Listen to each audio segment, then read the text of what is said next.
Hey crew, it's Friday, November 4th already, and I'm only taking this video at this time because I'm cooking, and I never cook, and you're always cooking in your videos, so I kind of felt left out. I felt like I needed to, in some way, I don't know, be part of the club, the cooking club, the cool people who cook. So actually, what I'm doing is right now I'm cooking sausage. We're going to have a staff meeting. It's about 7 o'clock right now.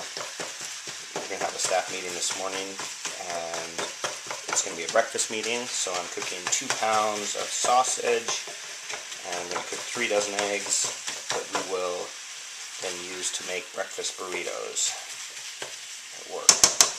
So that's what I'm doing. Hope you're doing alright. I'm not sure what's up on your side of things. Got a few things to talk about here. The weather is always a good starting point, and supposedly it snowed in the mountains last night. The snow level was supposed to get down to 2,000 feet. It was raining when I went to bed here, but when I left work, you could see the snow in the foothills already. So if you vision my office and you look out the windows from my office, those mountains, those hills, should be covered in snow. So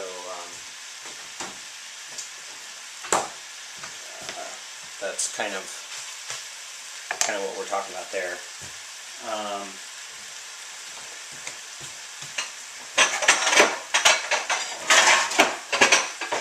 This is going to be big enough.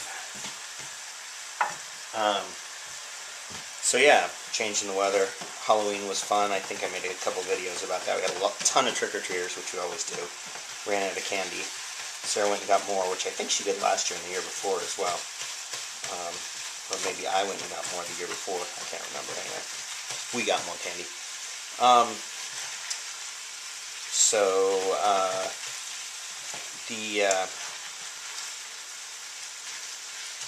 The other couple things I want to talk about were soccer.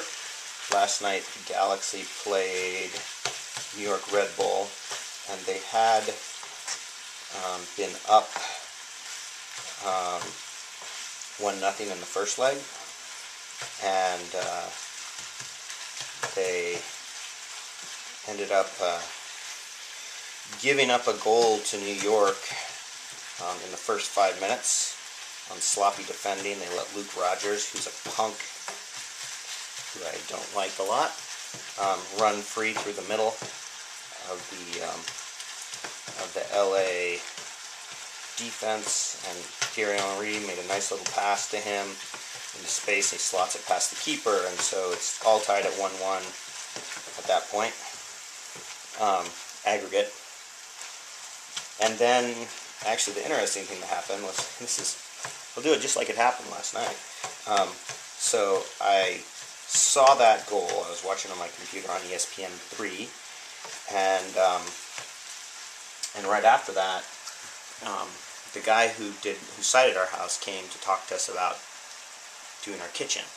So I spent the next half an hour, 40 minutes talking with him about what we want done. And so I think I'm going to take this and show you what we're going to do. This is the kitchen, right? So the plan is to tear out this wall, this area here, open all this up, put a beam across there, and then in here, this is the bathroom in there. Open up that right there so that we get the window. Take out this part here so we get the window that's up there that I don't know if you can see. Completely redo the bathroom. So the bathroom will then go from right here, essentially, from where this beam comes down, and that way we'll take out this wall and make that square because it's not square right now. This wall will come out. This wall will come out. We'll leave this room right here, this little closet where I do all my music. Anyway, open all this stuff out, put an island, leave this right here, but we'll actually end up, we'll probably end up putting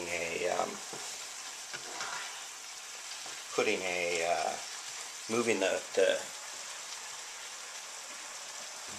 stove over there, where the sink is, moving the fridge over there, moving the sink over here, in this island, and so we'll get a complete new shower. We want a shower with 2 shower heads, which I talked to, I can't remember the names, the folks who we went to after the play. We went to their house, and they've got a cool shower that's huge, and we want a big shower, so Sarah and I can take showers together, and but 2 shower heads, which would be ideal. So yeah, so that's the plan. So we talked to him about doing that, and I think what we're going to do, we have a line of credit that we've been using to reside the house and do everything, and I think what we're going to do is take all the money out of the line of credit and then refinance our house, and roll that all into our bank loan, and we'll still be able to pay that off at the rate we're paying now in 10 years. So we're basically, we just, we want things fixed, and as I said to Sarah, it's like, it's time to, if we were going to move out of the house, we would get a bunch of stuff fixed. We might not do everything we're talking about, but we would get a bunch of stuff fixed to prepare for the move.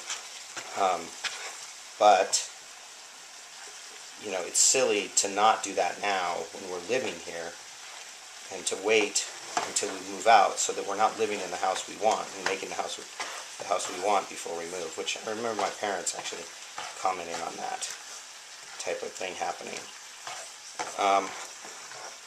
So anyway, I spent, I'm going to stop this and start again in a sec. Anyway, so we finished looking at the house and talking about that and getting all that stuff in order, and then I went back to the game, and it was still 1-0. It was in the 42nd minute or something like that, and I got back to the game just as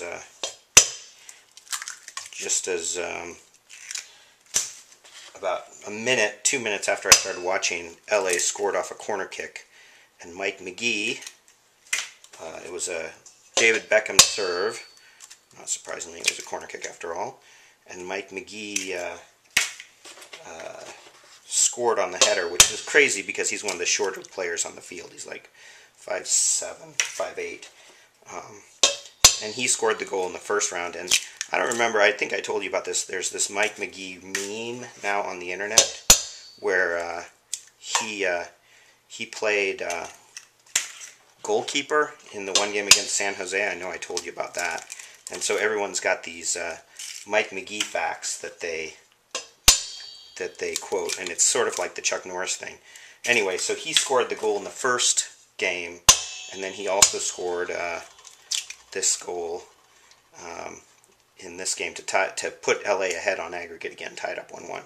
So, and LA basically, from then on out, were kind of in control. I mean, there was one play where Luke Rogers got in on goalie again, but didn't put his shot on target, similar to the first one. But LA, as a team, they just defended real well, and they got a few chances down on the other end, and on one of those chances, actually it was interesting because a nice series of passes to get Beckham open on the right, and he takes a shot from outside the box, and the defender slides and goes down and puts one hand down kind of, and the shot goes off his arm. He's in the box, and the ref didn't call a PK on that, but the ball goes right back to Beckham. And I was thinking, well, I can see not calling the PK on that one. That's okay, although I would have liked to have gotten it, obviously, as a Galaxy fan. But A couple pieces of, come on, little tiny speck of shell in there. I'm just going to leave it. We'll live with it. So then the ball bounces right back to Beckham, and he shields the New York player off of it. He's got his back to the goal, out on the very edge of the 18, inside the penalty box. And the New York player, like, I don't know what the deal was. You know, it was just incredibly stupid. He hits Beckham from the back and then whips his leg around to try to get to the ball and kicks Beckham from the back, goes up under his arm and kicks him in the chest. It's like, you know, what are you thinking, dude? You're giving up right there the goal that that's going to kill the series, and it's just a stupid play. Anyway, Landon Donovan buried the PK, and he the rest, as they say, is history. So LA is going to play Real Salt Lake on Sunday. This is the other crazy thing about these playoffs. They added a wild card round, but they're doing it in the same amount of time they've always done the last playoffs. So in the past, there's always been a week between games. You know, the good teams have a chance to recover. Well, so this time they have a Wednesday game for the wild card team. Then they have a Saturday or Sunday game. So LA played New York on Sunday, and then they're playing. Then they played again Thursday, and then they play on Sunday again against Real Salt Lake. Well, Real Salt Lake got to play on Wednesday, so they get an extra day rest before this game. They're pretty beat up, though. Their back line's in bad shape. Anyway, it's just another one of those things where I just think it's stupid, because you know that the teams, I guess it's the same thing in Major League Baseball. They do kind of the same thing where the pitchers play on short rest, but they only do that because they want to get their pitchers, their really good pitchers, coming back again. Yeah, I don't know, just something to complain about. Anyway, I got to tell you though, you know, I told you I didn't know if I'd be able to watch these games, and boy, it just keys me up. I feel sick after watching the game. Even when we win, I feel sick, and it's just like I just care too much. I'm too invested. It's not healthy to be that invested, I think. But you know, it's one of those things where the payoff is great, you know, when you win. But at this point, you know, it's funny because in 2005, LA won the MLS Cup in the playoffs. And there's a big discussion about whether or not the playoffs are a good indicator of league champion, or whether it should be the Supporters' Shield. And obviously, I would say it's the Supporters' Shield is a much better gauge. The playoffs are just, there's so much luck involved. You know, you can have one bad game, and which is of course why they call it playoffs. And that's it for your team. So anyway, you don't want to hear any more about this, so I'm going to sign out and say, until I speak to you again, I'm still dead. I'll let you know how the breakfast goes and how all the eggs turn out as well. See ya.